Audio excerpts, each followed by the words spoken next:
As we will discuss in the next unit, computers are no longer manufactured here in Taiwan. The head office of the companies are still here. Okay, they do some operations here, but the manufacturing is now done abroad, mainly across the straits in China. Okay, the Suzhou area is an area with lots of Taiwanese computer manufacturing. Taiwan's manufacturing as a percent of GDP, though, is still pretty high. And one of the reasons for that is the semiconductor industry. Semiconductors are more capital intensive. The manufacture of them in the factories are. And because of this, they're not really drawn to move to cheap labor environments. Okay, they stay here in Taiwan. Semiconductors, the semiconductor manufacturing at least, comes to Taiwan through the Industrial Technology Research Institute. This is a government research institute. It was set up in 1973, and it quickly decided that Taiwan was now doing lots of, semiconductor packaging. Okay, this was a period when the calculators were taking off. They thought that maybe it would be a good idea for Taiwan to also start making its own semiconductors. Again, maybe you might call this a case of full setism. Okay, where they decided we're already good at this, let's move on to this other thing that we're not good at yet. Okay. They start looking around for someone that will help them learn to make semiconductors. They have a hard time. Most companies that have modern semiconductor manufacturing processes and are big semiconductor makers, they're not interested in sharing their technology. But finally, they find RCA. RCA has rather outdated technology. They don't make a lot of semiconductors, and maybe for this reason, they're willing to share. So ITRI, RCA signed a technology transfer agreement. ITRI starts sending people to the United States to learn how to make semiconductors. They start importing the equipment for it. Okay? And ITRI sets up a semiconductor manufacturing lab. Now then they decide they want to go a step further. They want to figure out if they can actually set up a private corporation that will manufacture semiconductors. Doing it in a lab is one thing, but that's just kind of playing around. Can we really get it done, in the real world under a real competition?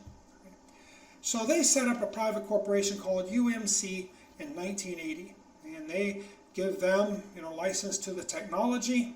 Okay. They start making semiconductors in this private company.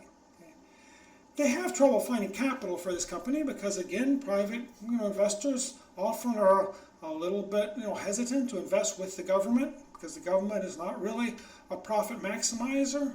The government is often kind of a slow, bureaucratic, morass of people that don't necessarily understand the business. So they had to put a lot of pressure on people. They put pressure on private companies that had some relations with the government. They said to put some pressure on state-owned enterprises and different sections of the government to put in some money. They finally do get enough money to set up this corporation. Okay, and the ITRI head is the chairman of the board of UMC until 1991. So they've set up this private company, but they're still kind of keeping it on a short leash. It's using a lot of capital that either is from the government or else the government has kind of forced other people to put into this. The first couple years, it kind of struggles along. Okay? It has designs for some simple semiconductor integrated circuits. When I say semiconductor manufacturing, what they're actually manufacturing is integrated circuits. Okay? And they had these designs for these integrated circuits, simple designs like designs for ringtones on telephones, designs for digital watches. I think they had one design maybe for cards that open up and play music. Okay? Really simple sort of stuff. They don't have very advanced technology. The American companies are all pretty much ahead of them at this time. 1983, though, the AT&T Bell monopoly is finally completely ended. I remember in the late 1970s, we were already starting to use illegal phones. Okay, but by 1983, the monopoly is completely over, and there's a surge of people that need these little integrated circuit chips to make phones to compete with AT&T. And so that kind of first puts UMC into a profitable position. This is UMC in 1982. you know, you can see when you're producing these chips, you got to be in a clean room. Okay, it's very clean. You got to wear the uniforms, but there's these to keep people from getting stuff dirty. However, the chips are very small. You're working with these, you know, microscopes. Now, Taiwan's semiconductor industry, you know, making the IC, integrated circuits, this really takes off with the foundry idea. Okay? Up until this point, designing chips and manufacturing chips was something done by the same company. Okay? This process was integrated. And because of this, you had to be a big company if you wanted to design chips, because once you designed a chip, you just assumed you had to make it yourself, and you know, these chips were expensive to make. You needed a big factory. There were some cases where you might have some small company that would design a chip that needed made. What they would have to do is go to a big company and ask them to help them. And if the big company happened to have a period of slack time where they weren't making their own chips, maybe they would make some for you. Okay? But they might also steal your design, so it was kind of clumsy process. Okay? The foundry idea was suggested by an American scholar in 1979. He said, you know, why don't we separate design and manufacture? Have companies, you know, one company specialize in designing and other companies that specialize in manufacturing. Why do we have to do both? And there was reasons people thought you had to do both. One of the problems was that people worried that a designer that didn't understand the manufacturing would design things that couldn't be manufactured. Okay? Or the manufacturer, you know, maybe if he had did the design, he might, you know, somewhat misunderstand the design, do it wrong. They tended to think this was something you had to work closely together to get done correctly. You know, and there's also the problem that you know, you worry about people stealing your design. Though the main idea of one of the big ideas behind this foundry movement is that a foundry is less likely to steal a design since they don't, you know, make any of their own chips. But still, you know, it could be stolen and sold to somebody else. Okay, that might be a problem. But this is really just kind of an OEM sort of manufacturing. Okay? That's the sort of manufacturing Taiwan had done for a long time now. Okay, you know, somebody comes up with a design for something that they want, they take it into Taiwan and say, "Please make this for me." And Taiwan looks at it and they figure out how to make it.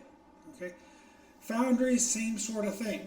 Okay, so maybe it kind of makes sense for Taiwan to go in this direction.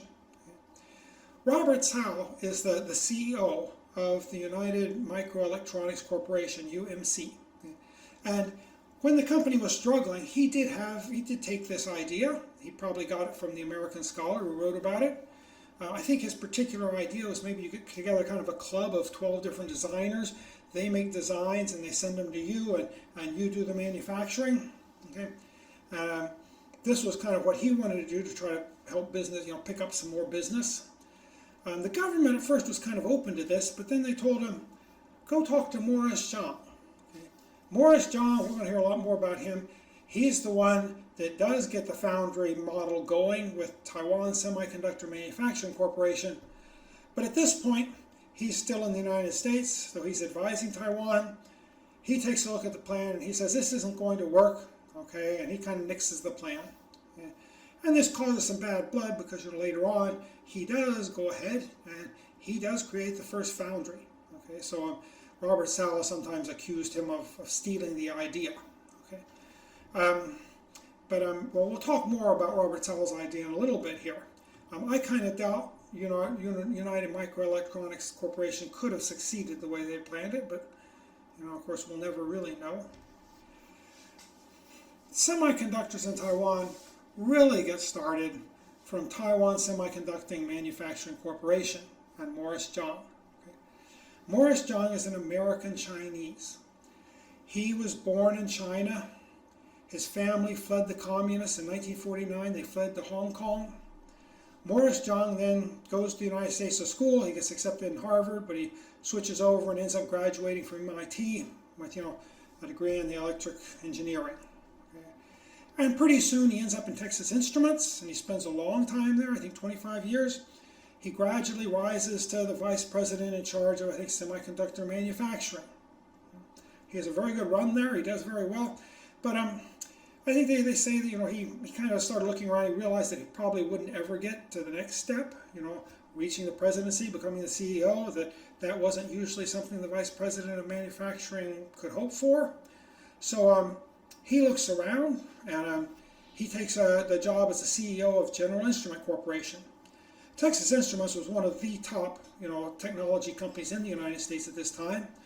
General Instrument Corporation was also a very good technology company, though not as big and as important as Texas Instruments. Morris Chang goes there, but he finds they're not really interested in manufacturing semiconductors either.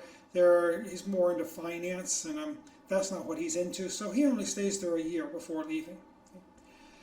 He had already been talking to ITRI when he was in Texas Instruments. Okay?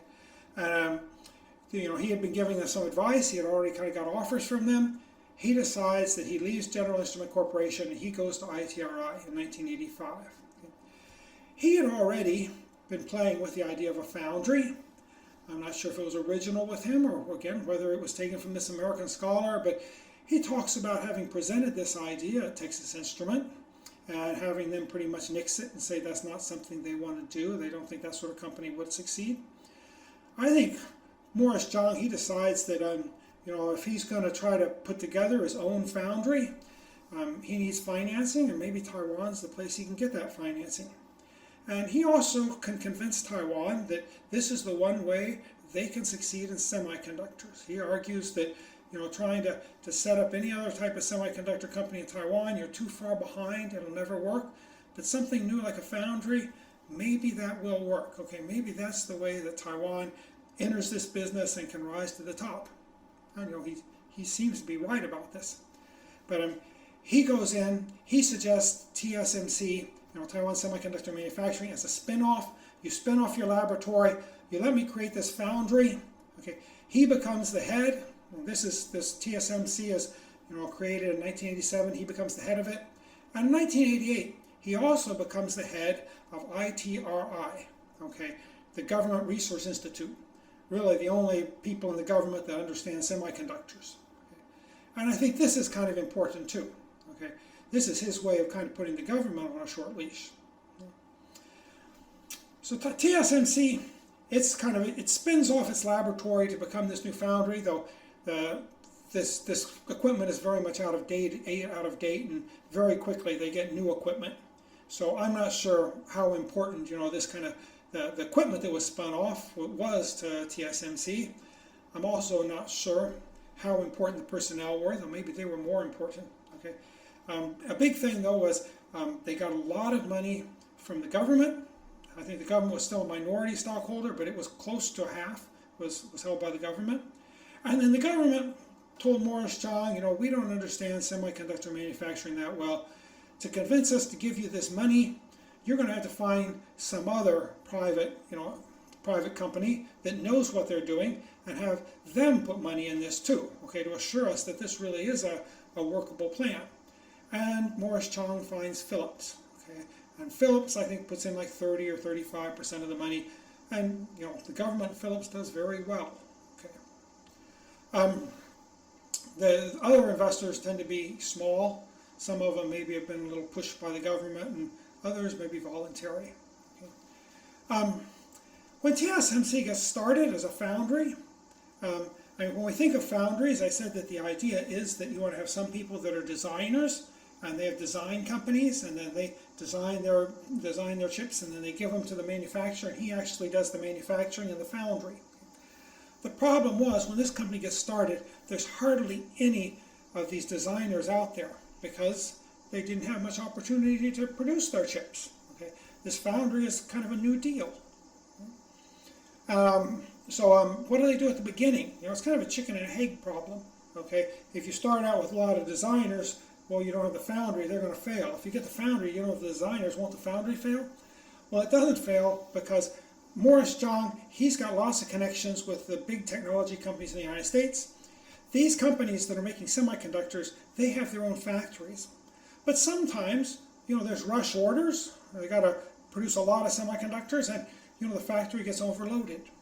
So for the first few years, the main profits that TSMC makes is doing these overloads from other big semiconductor manufacturers. when they need, to produce more chips than their factory can do, okay, TSMC is there to pick up the slack. Okay. And so this was the first few years how they kept going.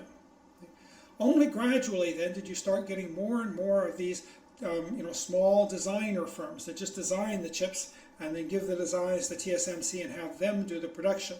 Only gradually does this sort of thing get started. Okay, and there's kind of a boom right around the 1990 period where this really picks up. Okay. After Morris Chang starts doing this foundry, Robert Cao at UMC, he still wants to do a foundry, and he's trying to get that done, but it just so happens that ITRI is the head of ITRI is the chairman of the board of UMC, and that happens to be Morris Chang. Okay, and it seems like he doesn't want the competition. He's just starting out, and he's worried that there's just not enough for all of us here. Okay. What gradually does happen, though, is around 1990 when the business really picks up. I think Morris Chang decides that competition might be a good thing for everybody. Okay, because TSMC was kind of in a monopoly position. Some people might be afraid to set up these design shops because then when they want their chips produced, they got to face a monopolist who might try to exploit the monopoly position. Okay? So to encourage more designers to set up these companies, maybe we need some other competition out here. Okay? So he steps aside then and allows UMC to also become a foundry. And that's when UMC starts taking off and starts growing better.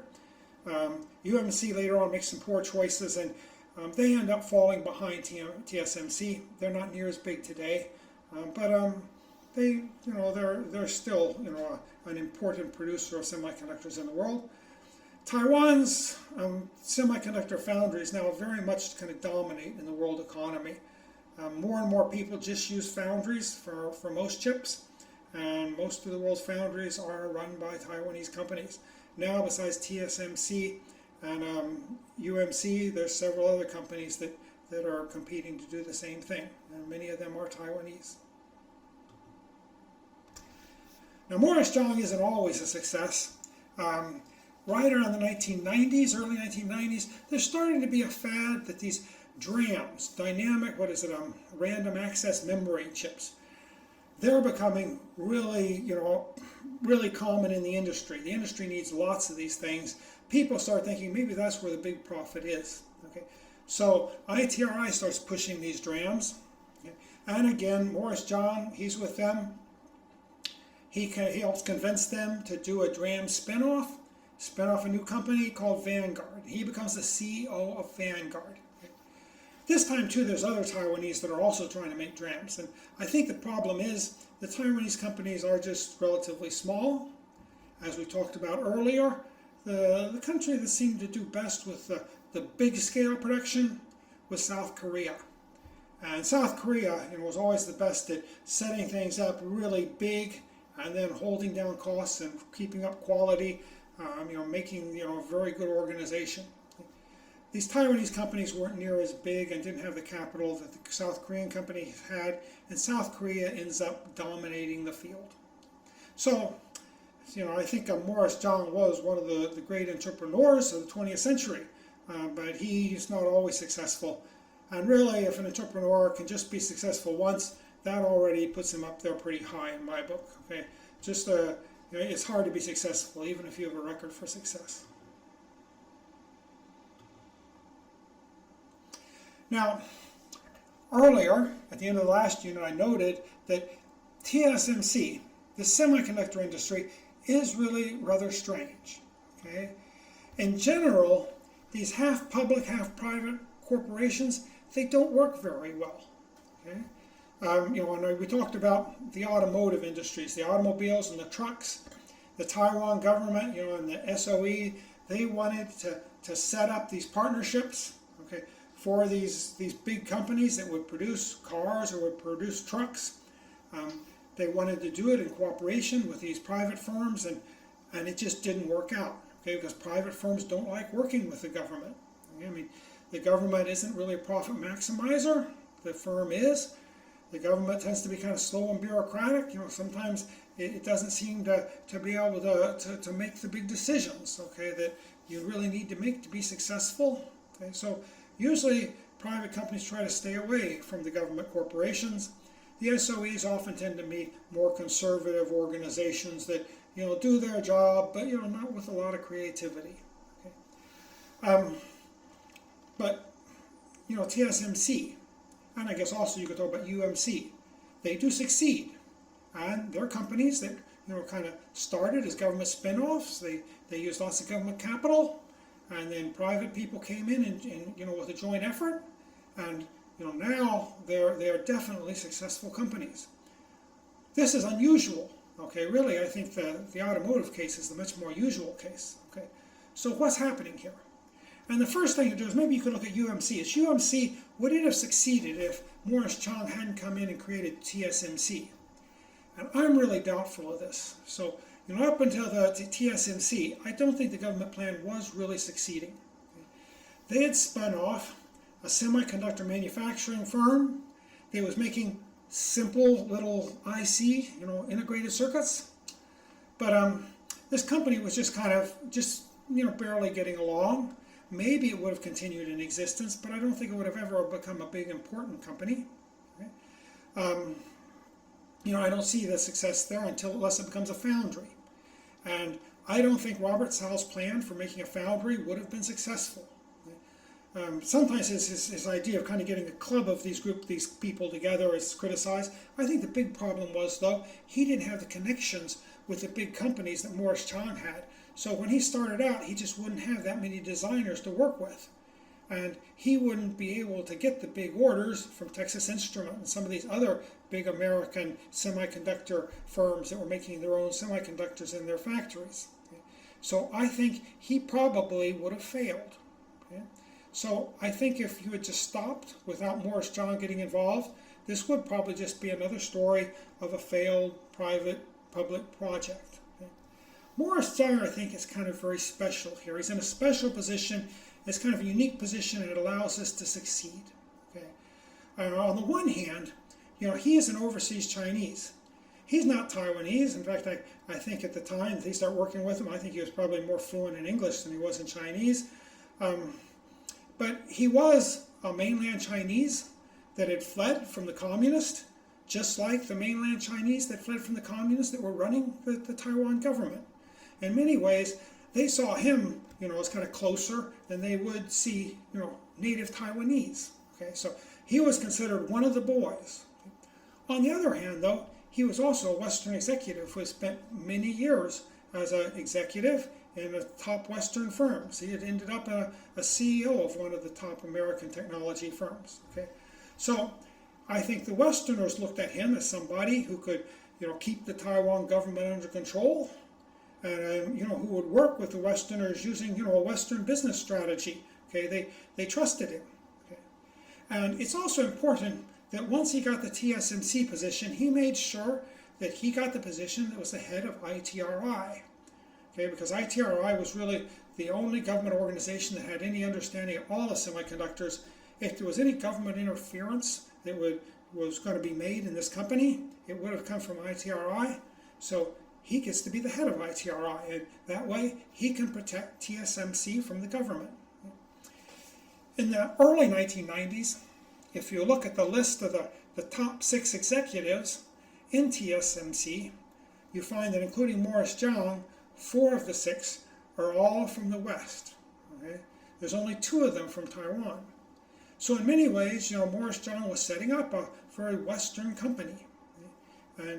But he needed money, so he cooperated with Taiwanese, and he was willing to. He was able to convince them that this was the only way Taiwan could get into semiconductors. Okay, they didn't completely understand the semiconductor manufacturing business, but it seems like they were smart enough to trust Morris Chang's judgment on this. Okay? And then Morris Chang, he pretty much sets up a Western-style company right here in Taiwan. And then gradually, he convinces the government to sell off its shares.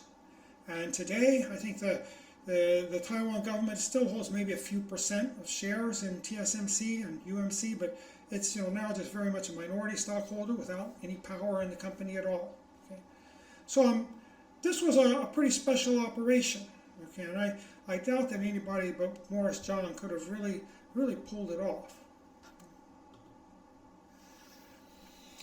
Now, when you started out this fab, you started out with this foundry. Okay, this was a big gamble because there wasn't any of these fabless design companies out there. There wasn't too many of them.